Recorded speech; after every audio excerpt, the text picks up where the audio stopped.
Las corridas de toros regresan a la Ciudad de México, pero se van de Guadalajara. Consumir alimentos de origen vegetal ayuda a combatir el cambio climático. Uno de los animales más buscados del mundo reaparece en Sudáfrica.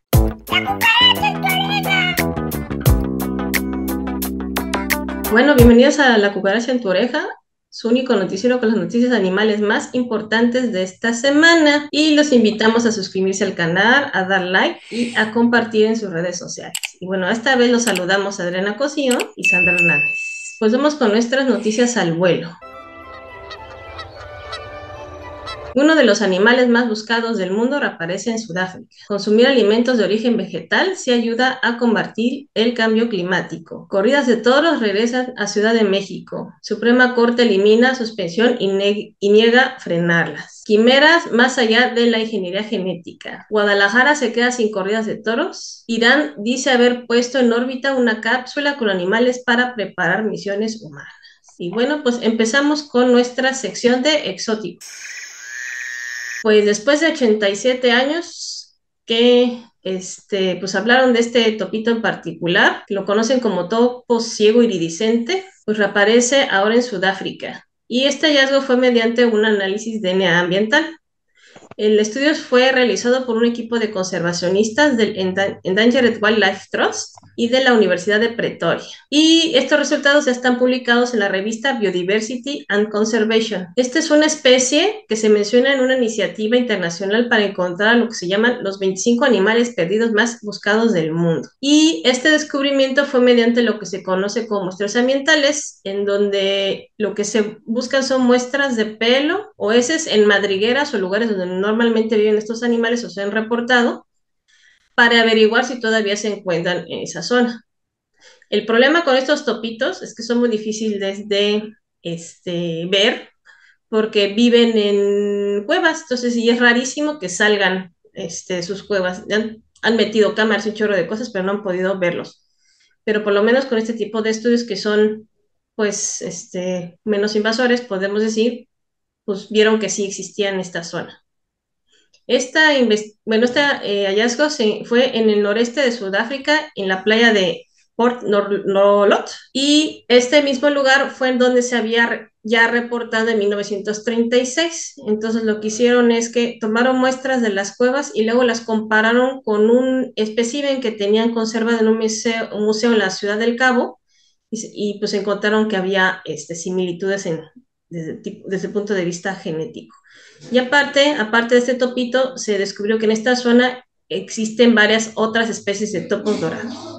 Y bueno, pues esta es una forma en la que ahora se hace investigación para ver diversidad en los animales. No sé si tengas algún comentario, Adrián.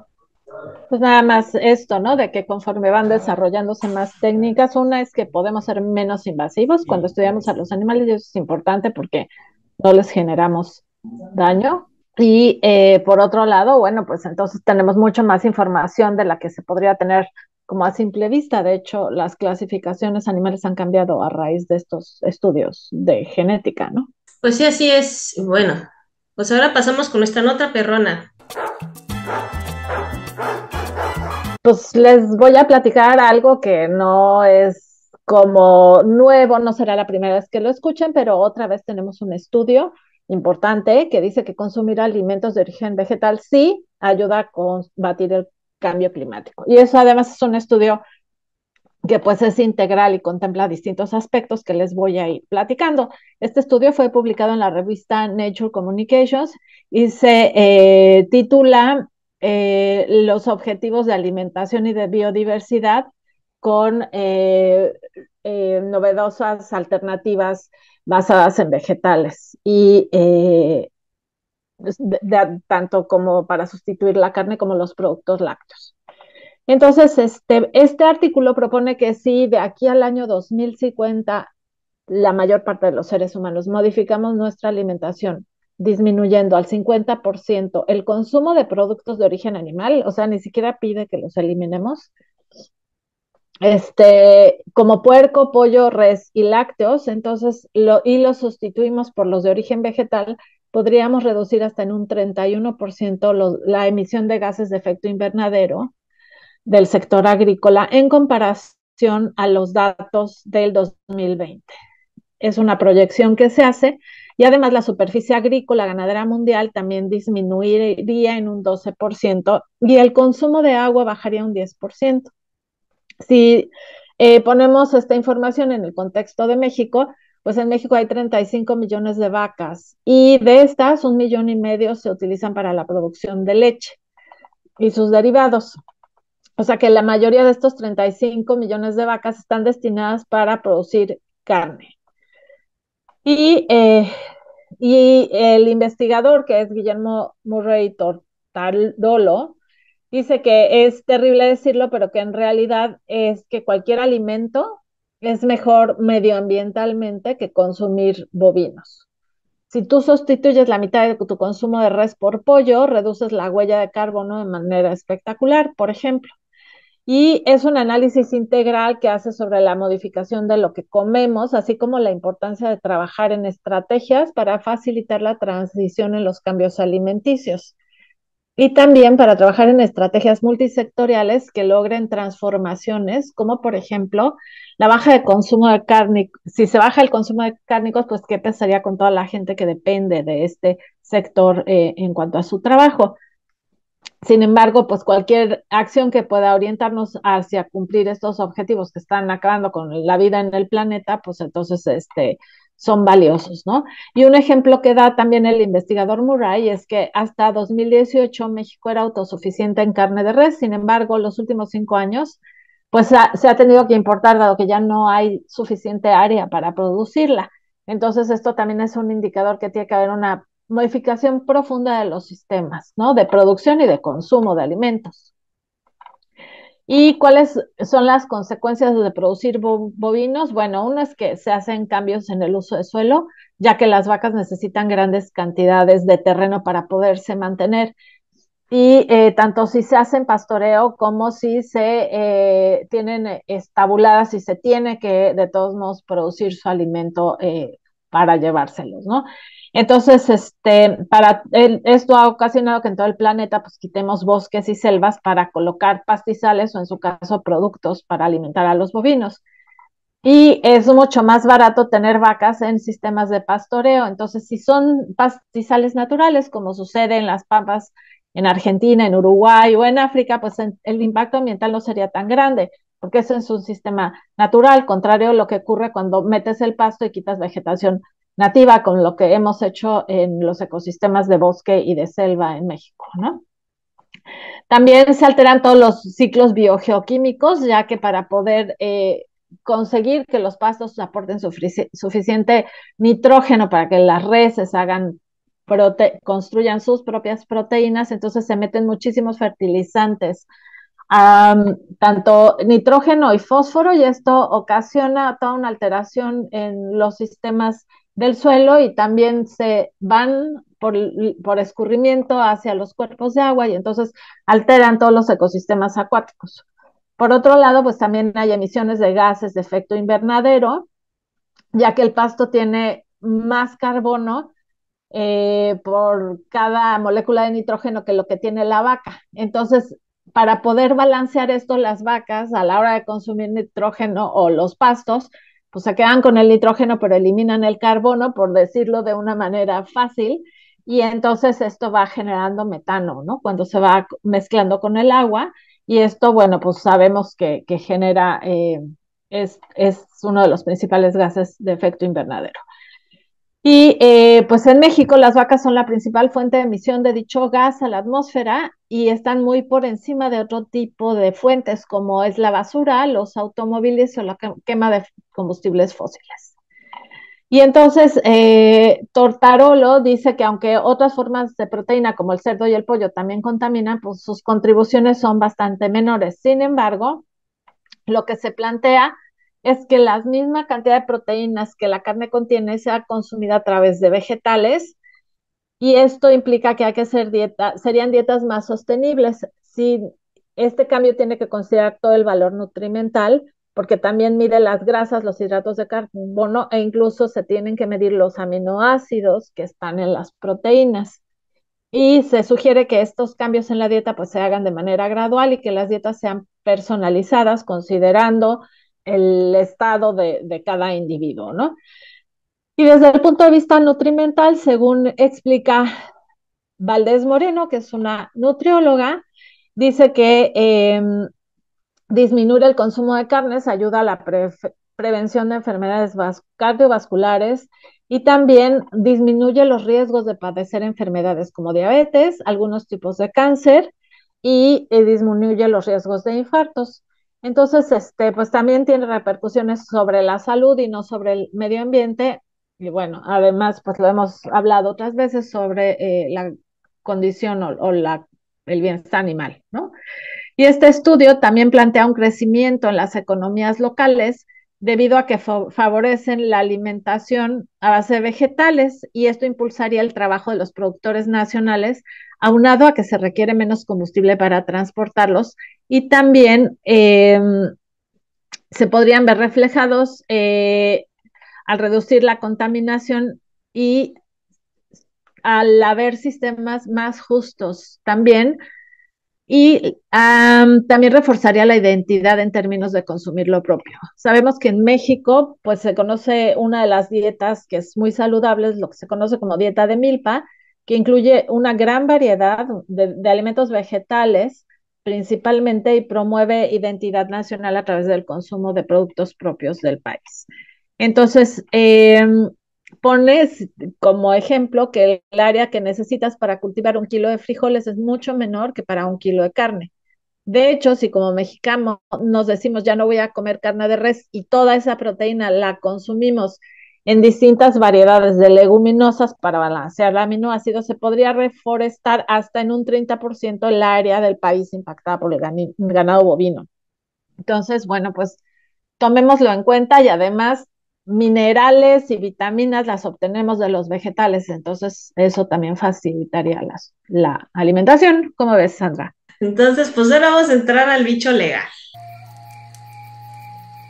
En Pues, 2021 se logró la suspensión por primera vez de las corridas de toros en la Ciudad de México, pues esta semana que pasó, pues nuevamente por un dictamen de la Suprema Corte de Justicia de la Ciudad de México, por nuestra bien conocida ministra Yasmín Esquivel, que todo el mundo la conoce por plagio, ¿no?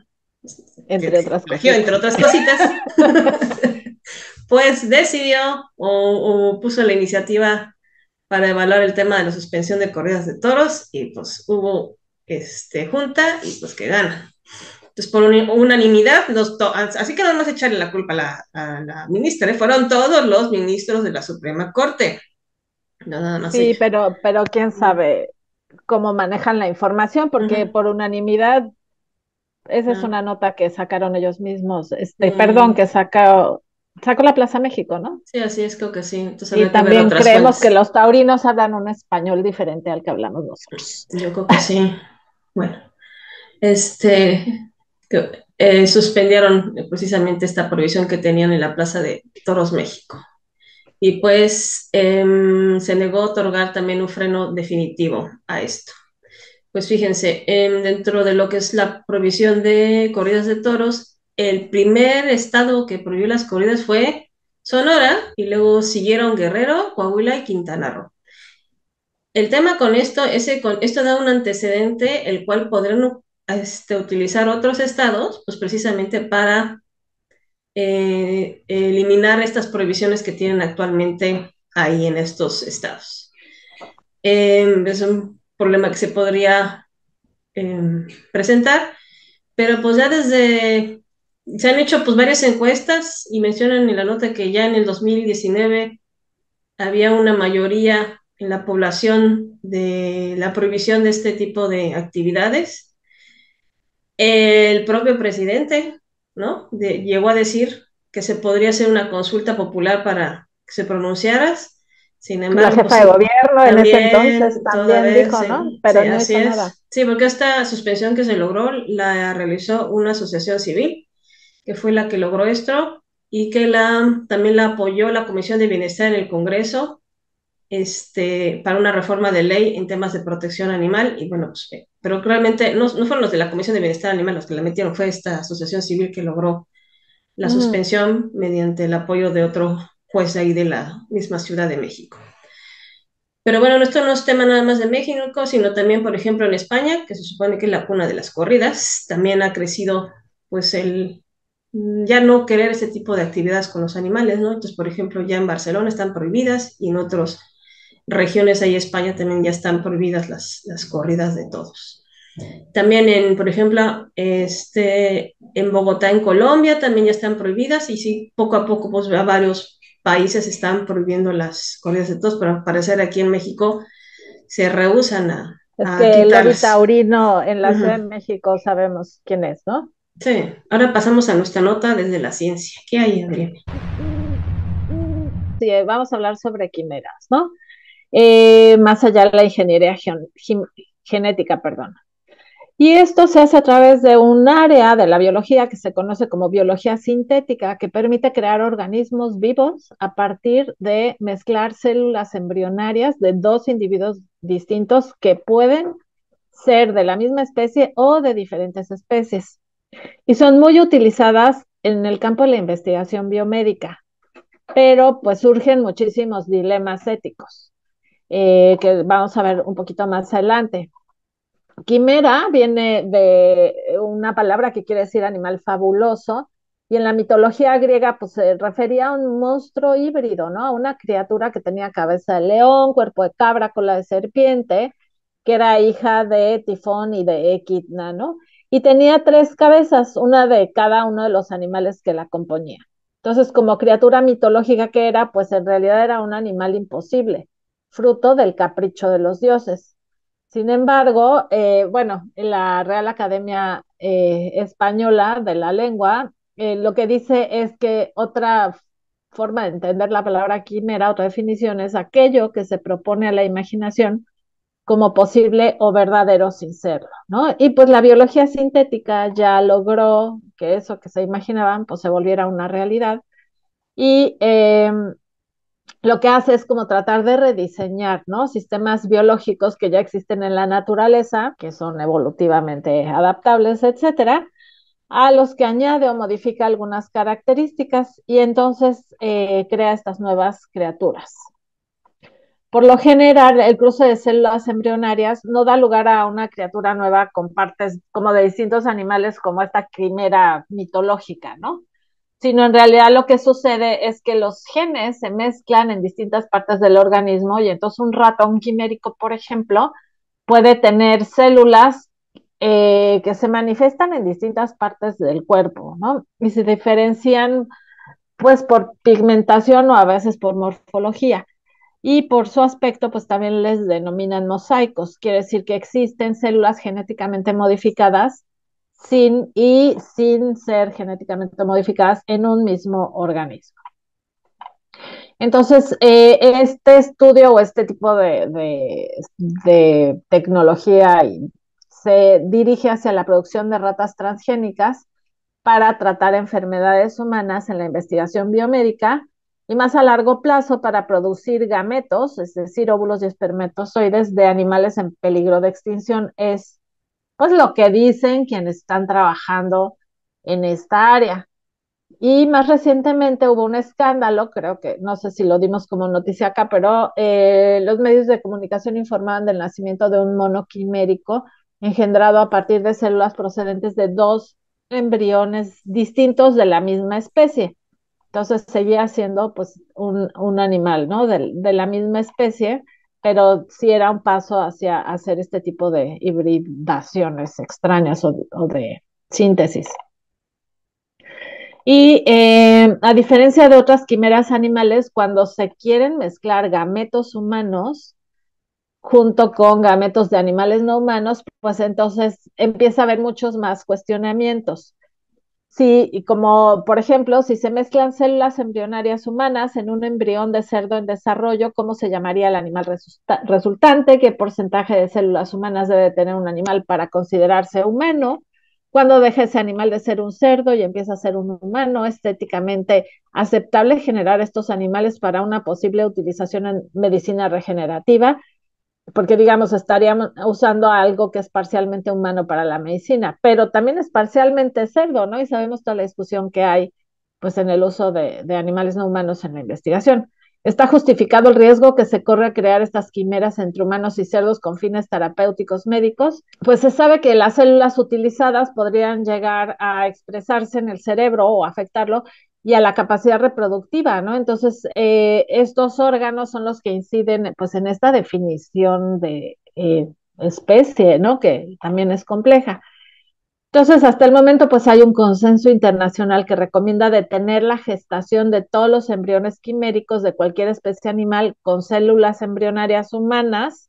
Yo diría que debería de ser con todas, antes de que se desarrolle el sistema nervioso central, justamente por este miedo de cómo se va a considerar, pero pues esa barrera podría franquearse más pronto que tarde, y a medida que se vayan desarrollando nuevos experimentos, estas quimeras tendrían conciencia como de ser humano, qué derechos tendrían estas quimeras y los de cualquier animal, o se deberían de concederles también derechos como seres humanos o concederles a todos los animales entonces derechos, ¿no? Como los de los humanos. Entonces, bueno, pues el pasar estas líneas justamente también pone en evidencia la forma en la que discriminamos a los otros animales, ¿no? Bueno, pues ahora vamos a pasar con nuestros etotips, con nuestra etóloga de cabecera. Gaby, ¿qué tienes para nosotros, Gaby? Hola, muy buenos días. ¿Has escuchado sobre los bozales? Bueno, pues es un objeto que te ayudará a contener la mordida de tu perro. Algunas personas piensan que se verá más agresivo o darás la señal de que es un perro agresivo. Y bueno, justo puede ser una función más del bozal, emitir una alerta para prevenir accidentes. Y no es que tu perro sea malo, pero recordemos que hemos comentado que hay varias señales de agresión que pueden ser pasivas y muy sutiles, como arrugar el entrecejo, enseñar los dientes, fruncir los labios, fijar la mirada, pero con tensión corporal y facial, y bueno, otras que pueden ser más notorias, como gruñir, ladrar, pero la mordida es lo que el humano le es más evidente como una agresión. Entonces, es importante no minimizar todas las demás señales, por más mínimas que sean, y pues justo el bozal lo que queremos es que prevenga accidentes de mordeduras al convivir con en ciertas situaciones donde los perros les cuesta convivir con otros perros, con personas, en la visita veterinaria o cuando tú tienes visitas en casa. Y bueno, pues es una buena herramienta que te ayudará a justo prevenir cualquier accidente. Claro que hay que enseñarles a utilizarlo, pues al final es algo extraño e invasivo para la cara, y al forzarlo pues puede causar aversión o incluso que sea agresivo contigo.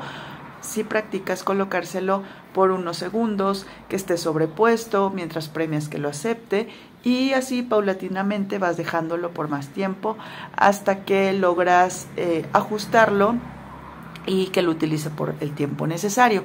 Pero ojo, esto significa que siempre estará vigilado por ti, no se les deja puesto indefinidamente y si no hay alguien presente. Y también pues que tengamos presentes que es para situaciones que requieres tener mayor control y que en tu manejo. Ahora, existen diferentes tamaños, marcas, materiales, costos, formas. No todos son aptos para todo tipo de cabezas. Es necesario medir el largo y circunferencia del hocico y que no lastime sus ojos ni piel a la fricción. El mejor bozal es aquel que permitirá que tu perro pueda respirar, jadear y que no se obstruyan vías respiratorias, y por supuesto que contenga el interior, al interior el hocico para evitar la mordida. Si tienes un bozal que no permita que tu perro abra la boca y jadee, pues tu perro se ve limitado a poder expedir calor y así ventilarse, regular su temperatura corporal, sobre todo en ambientes calurosos o cuando ha hecho ejercicio, pero incluso cuando se siente ansioso. Y bueno, pues no estoy vendiendo este tipo de bozal, pero este es bastante recomendable porque perfectamente puede abrir su hocico y por aquí incluso puedes dar los premios que necesitas para poder hacer una buena asociación, y por otro lado incluso también puede comer o tomar agua. Muchas gracias, Gaby, como cada semana, por tus recomendaciones para nuestros animalitos de compañía. ¿Y ahora qué hay en la madriguera, Adriana? Hola, pues buenas noticias en este caso, a diferencia de lo que acaba de platicar Sandra acerca de la Ciudad de México en relación a las corridas de toros, pues resulta que en Guadalajara sí se quedan sin corridas de toros. Y lo que pasa es que el juez 19º del circuito del estado de Jalisco concedió la suspensión definitiva de las corridas de toros en la ciudad de Guadalajara. Y con esta medida, pues no podrán celebrarse espectáculos taurinos en lo que dure justamente este juicio. Entonces, los magistrados del Tribunal Colegiado de Circuito en el estado de Jalisco confirmaron esta resolución de la suspensión provisional y ahora el juez resolvió conceder la suspensión definitiva al amparo interpuesto por el equipo de Anima Naturalis y CAS Internacional. Y a partir de este momento, las autoridades del municipio de Guadalajara no podrán otorgar permisos para que se lleven a cabo espectáculos taurinos en la Plaza Nuevo Progreso, que es la segunda más grande de México. Es importante señalar que además de violar el artículo 4 de la Constitución Federal relativo al derecho a un medio ambiente sano, en la Ley de Protección y Cuidado de los Animales del Estado de Jalisco no están exceptuadas las corridas de toros como actos de crueldad y maltrato animal, como en el resto de las leyes de protección animal de otros estados, vergonzosamente diría yo. Incluso está prohibido en la ley de Guadalajara, de Jalisco, perdón, realizar cualquier acto que lesione o provoque sufrimiento a los animales, teniendo como reglas para el sacrificio de animales las establecidas en la norma oficial mexicana 033-SAXO 2014 y los mismos supuestos que establece la Ley Federal de Sanidad Animal, en que el sacrificio de los animales solo podrá realizarse en razón del sufrimiento que les cause un accidente, enfermedad, incapacidad física o vejez extrema. Entonces, las corridas de toros y peleas de gallos en el estado de Jalisco solo están exceptuadas como delito en el Código Penal del estado. Sin embargo, esto no implica que estén autorizadas o exceptuadas en las leyes de protección y cuidado de los animales del estado de Jalisco y tampoco que estén violando la normatividad federal, ¿no? En Anima Naturales y Casa Internacional, pues siguen trabajando para promover esto, ¿no? Entonces, pues digo, qué bueno que estas organizaciones han promovido este tipo de actividades y bueno, pues todos los que en algún momento apoyamos esto, pues seguimos ahí respaldándolas, ¿no? Bueno, una por otra, ¿no? Ojalá luego ya otra vez se logre hacer algo en la Ciudad de Sí, México. Pues era uno de salvajes desde Asia. ¿Se acuerdan que ya en los años 60 pues, estaba de moda lo de la conquista del espacio y que pues, los estadounidenses y los rusos andaban aventando animalitos al espacio para ver si sobrevivían? Y luego, gracias a esto, pues se animaron a aventar animales humanos. Pues ahora los dirán, dice, al parecer no les creen, y se les ocurrió enviar también otra vez animales en órbita en una cápsula. Y bueno, esto está grave porque dentro de los pilares de la investigación científica se busca la fiabilidad de los resultados. ¿Y esto por qué es? Pues con esto garantizamos que bajo condiciones similares se van a obtener los mismos resultados, pero si ya en un inicio hicieron todas estas barbaridades de estar mandando animales al espacio, ¿no? Para poder luego mandar seres humanos, ¿para qué demonios vuelven a repetir el experimento? Entonces, como que el gobierno iraní no está muy convencido del método experimental. Entonces, y pues, sí del maltrato animal, ¿no? completamente, no, pues vamos a mandar estos. ¿Vale? También, pues, por desgracia, pues informaron que, pues, en efecto, habían puesto en órbita una cápsula con animales en preparación para hacer misiones tripuladas por humanos en los próximos años. Bueno. Y también, pues todo esto pues, va en contra desde el punto de vista biótico de buscar dañar necesidades básicas, ¿no? De la vida por buscar un beneficio que no está justificado, no está justificado por ningún lado, ¿ok? Ya que está tratando de replicar estas investigaciones que ya se habían realizado. Entonces, esta cápsula que se mandó tiene a una órbita a 130 kilómetros de 80 millas de la superficie terrestre. Y pues todo esto fue televisado en las imágenes del cohete y pues esto pues abre pues ahora ya la aventura de los iraníes para conquistar el espacio. Bueno, y así las cosas en Irán. Ay, pues muy mal. pero bueno, o sea, justo uno de los principios, ¿no? De las R's en la experimentación con animales es no Ujú. replicar experimentos redundantes. Pues así es, parece que los iraníes no le creen ni a los estadounidenses ni a los rusos. Bueno, con esta nos despedimos. Entonces, les agradecemos su atención y nos vemos la semana que entra.